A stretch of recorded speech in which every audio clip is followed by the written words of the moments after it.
નમસ્કાર મિત્રો, ગુજુ હેલ્થ જર્નીમાં તમારું સ્વાગત છે।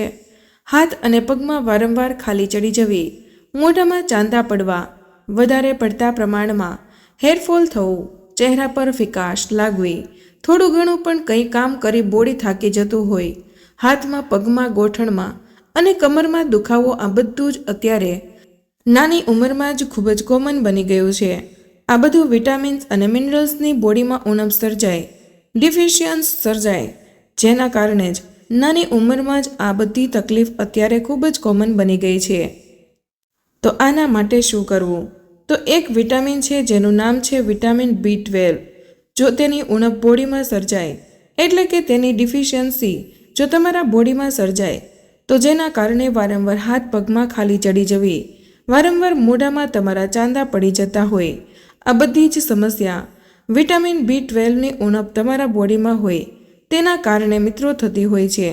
તો આજના વિડીયોમાં આપણે 3 એવા ફ્રૂટ એટલે કે 3 એવા ફળ અમે તમને જણાવીશું કે જેની અંદર વિટામિન B12 ખૂબ જ મોટી માત્રામાં હોય છે। આ ફળોનું સેવન જો તમે આખું વર્ષ કરો છો તો તમારી વિટામિન B12ની ડિફિશિયન્સી છે એ ધીમે ધીમે રિકવર થતી જશે, અને જેના કારણે નાની ઉંમરમાં તમને આ બધી સમસ્યાઓ થતી હશે એ પણ આસાનીથી દૂર થઈ જશે। હવે એ કયા 3 ફળ છે, કઈ રીતે તેનું સેવન કરવાનું છે, તેની બધી જ માહિતી તમને આજના વિડીયોમાં અમે તમને જણાવવાના છીએ। તો આ વિડીયોને અંત સુધી જરૂર જોજો અને કમેન્ટ બોક્સમાં સાચા દિલથી હર હર મહાદેવ જરૂર લખી દેજો। સાથે જ આ વિડીયોને તમારા સગા સંબંધી અને મિત્રોમાં શેર જરૂરથી કરજો, અને હા, ચેનલ ઉપર નવા હોય તો ચેનલને પણ સબસ્ક્રાઇબ કરી દેજો।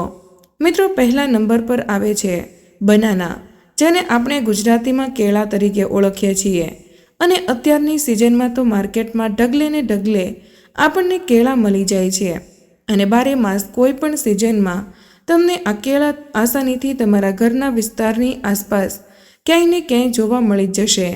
તો તમારે દિવસમાં 1 થી 2 નંગ કેળા લેવાના છે અને કેળાનું તમારે સેવન કરવાનું છે। કેળા ખાવાનો બેસ્ટ ટાઈમિંગ જે છે એ મિત્રો 10 વાગ્યાથી લઈને 2 વાગ્યા સુધી છે।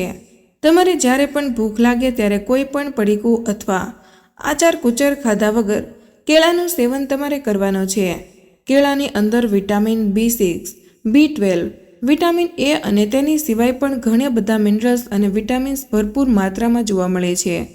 તો આ કેળાનું તમે જ્યારે ભૂખ લાગે તો તમે મિત્રો સેવન કરી શકો છો। ઓફિસમાં હોય તો તમે જોડે લઈ જઈ શકો છો, અને જ્યારે પણ ભૂખ લાગે તો બીજી કોઈ વસ્તુ ખાયા વગર આ કેળાનું તમે સેવન કરી શકો છો। બીજા નંબર પર આવે છે ગ્વાવા, જેને આપણે ગુજરાતીમાં જામફળ તરીકે ઓળખીએ છીએ, જે આપણને મિત્રો દરેક સિઝનમાં આસાનીથી તમારા ઘરની આસપાસ જ્યાં પણ તમે રહેતા હોય તમને ક્યાંય ને ક્યાંય જોવા મળી જ જશે। તો તમારે જામફળ લઈ આવવાના છે, તેને ધોઈ નાખવાના છે, ત્યારબાદ તમારે નાના નાના બારીક પીસ તમારે કરી લેવાના છે, અને તેના ઉપર તમારે ચપટીભર કાળા મરીનો પાવડર નાખી દેશો, અને ત્યારબાદ આ ખાવાના છે।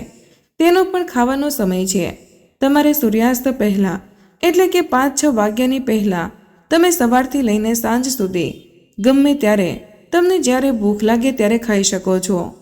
રાત્રે તમારે તેને એવોઇડ કરી દેવાનું છે, કારણ કે ઘણા લોકોને ગેસ કરતું હોય છે, એટલા માટે તમારે 10 વાગ્યાથી લઈને 5 વાગ્યા સુધી જ્યારે પણ ભૂખ લાગે ત્યારે તમે ખાઈ શકો છો। પરંતુ જો તમે ચપટીભર મરી પાવડર ભભરાવી દેશો, જેથી કરીને ભારે પણ નહીં પડે અને ગેસ થવાની તકલીફ જો થતી હોય તો તે પણ નહીં થાય, અને આની અંદર મિત્રો વિટામિન B12 ભરપૂર માત્રામાં રહેલું છે। આ સિવાય તેની અંદર ફાઇબરનું પણ પ્રમાણ ખૂબ જ વધારે પ્રમાણમાં છે। મિત્રો, જોવા મળે છે કે જેથી કરીને જે લોકોને પાચન સંબંધિત ઘણી બધી તકલીફ થતી હોય, કબજિયાત રહેતો હોય, પેટ ખુલીને સાફ ન થતું હોય, ડાયજેશન સિસ્ટમ એટલે કે પાચન તંત્ર એકદમ વીક હોય, ખોરાકનું પ્રોપર પાચન ન થતું હોય, તો પાચન શક્તિ તમારી પથ્થર જેવી મજબૂત કરશે, અને કબજિયાતની તકલીફ રહેતી હોય તો તેને પણ મિત્રો દૂર કરી દેશે, અને સાથે સાથે વિટામિન B12 ભરપૂર માત્રામાં રહેલું છે। તો કેળા પણ ખાઈ શકો છો, અને બીજો ઓપ્શન મેં તમને બતાવ્યો કે ગ્વાવા એટલે કે જામફળ પણ ખાઈ શકો છો।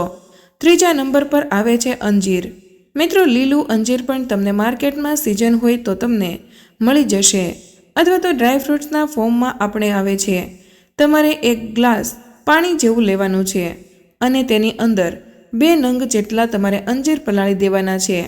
બીજા દિવસે સવારે જેવા નૈણા કોઠે એટલે કે બ્રશ કર્યા પહેલાં 2 અંજીર તમારા મોઢામાં મૂકવાના છે અને તમારે અંજીરને બરોબર ચાવવાના છે અને ત્યારબાદ ધીમે ધીમે તમારે ગળા ઉતારવાના છે. આની અંદર પણ તમને કીધું એમ વિટામિન B12 ભરપૂર માત્રામાં રહેલું જ છે. સાથે સાથે ફાઇબર પણ ભરપૂર માત્રામાં રહેલું છે, જેથી કરીને તમારું પાચન તંત્ર પણ એકદમ પથ્થર જેવું સ્ટ્રોંગ થશે. અને સાથે સાથે મિત્રો આની અંદર નેચરલ ગ્લુકોઝ છે, એટલે કે જે લોકો થોડું ઘણું પણ કંઈ કામ કરીને થાકી જતા હોય, સવારે 10 થી 11 વાગ્યાની આજુબાજુ બોડીમાં સ્ફૂર્તિનો અભાવ જોવા મળે, કોઈ પણ કામ કરવાની ઈચ્છા ન લાગતી હોય, તો એમાં પણ તમને સારી એવી સ્ફૂર્તિ જોવા મળશે. જો તમે અંજીરનું સેવન નરના કોઠે થોડા દિવસ કરો છો તો તમે જાતે તેને અનુભવ થશે. સાથે સાથે જે લોકોને શરીરમાં હિમોગ્લોબિન ડાઉન હોય તો તેના કારણે મિત્રો બોડીમાં સ્ફૂર્તિનો અભાવ જોવા મળે છે. તો આના સેવનથી ફાઇબર તો ભરપૂર માત્રામાં મળે છે, સાથે વિટામિન B12 પણ ભરપૂર માત્રામાં મળે છે. અને સાથે સાથે જે લોકોને હિમોગ્લોબિન ડાઉન હોય તો તમે ખાલી 15 દિવસ તેને ખાઈ લેજો. તમારું હિમોગ્લોબિન તે એકદમ બૂસ્ટ થઈ જશે, જેથી કરીને તમારું લોહી પણ અંદરથી શુદ્ધ થશે. લોહીની જે ટકાવારી છે એમાં પણ વધારો થશે, કારણ કે ઘણા બધા બેનિફિટ્સ છે.